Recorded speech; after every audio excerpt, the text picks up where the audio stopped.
አግብቼ ሁለተኛ ልጅ ለመውለድ እኔ በጣም ገና ሕፃን ልጅ ነኝ፣ አልደረስኩም። እባካችሁ ተውኝ። እናንተ አይደላችሁም ህይወቴን የምትኖርልኝ፣ እኔ ራሴ ነኝ ህይወቴን የምመራው። አንቺ የሩታን ህይወት አትኖሪም፣ አንተ የኔን ህይወት አትኖርም። ተወክዬ ነው እሷ ወክዬ ነው አንተ ወክዬ ነው ብላችሁ የምትመጡት ምናችሁን ነው የሚያማችሁ? እኔ ገና ለትዳር አልደረስኩም ብሎ ተናግሯል። እንግዲህ አቶ አብርሃም።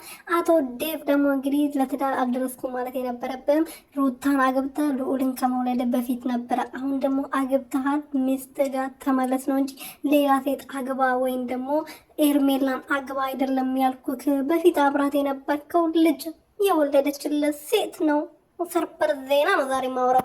ሰላም ሰላም ቤተሰቦች እንዴት ናችሁልኝ? እኔ በጣም ደህና ነኝ፣ እግዚአብሔር ይመስገን። በያላችሁበት ሰላማችሁ ብዝት ትርፍርፍ ይበልልኝ። ለዚህ ቻናል አዲስ የሆናችሁ ሰብስክራይብ፣ ሼር፣ ላይክ እያደረጋችሁ ቤተሰብ ሆኖ እንግዲህ ዛሬ ደግሞ አቶ አብርሃም አበጋዛችን ህፃናችን ጡጦ ልንገዛለት ተባብረን ብር እናዋጣ፣ በጣም ውዱን ጡጦ በጣም ትልቅ የተባለውን ጡጦ እንግዛለትና ይሄን ወንድማችን እናሳድገው።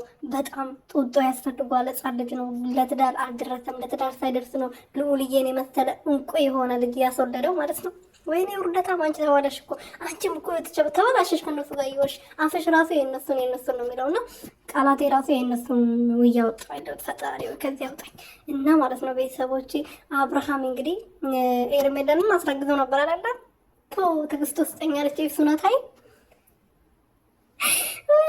መቆጣጠር አልቻልኩም። አይደለም እኮ መጀመሪያ ብሎ እኮ እሺ ያምርበታል። ልጅ ካልወለደ ስንት ሴቶችን ካሸበረ በኋላ እኔ ለትዳር አልደረስኩም አለ እኮ። አሁን ደከመው በቃ ታውቃላችሁ። በዚህ እድሜ ሁሉ ስራ ሰርቶ ደከመው፣ አቃተው ልጁ። ለዛ ነው እንጂ እኮ ፈልገው አይደለም ማራቅ የፈለገው፣ ደከመው በቃ። በተለይ ሄርሜላ በጣም ነው ያደከመችው ከኒያ ያን 3 ቀን እዛው ከሄደች በኋላ ነው ልጁ እንደዚህ ልክም ብሎ የተለጨው። 3 ቀኑ እዛ ይቆይ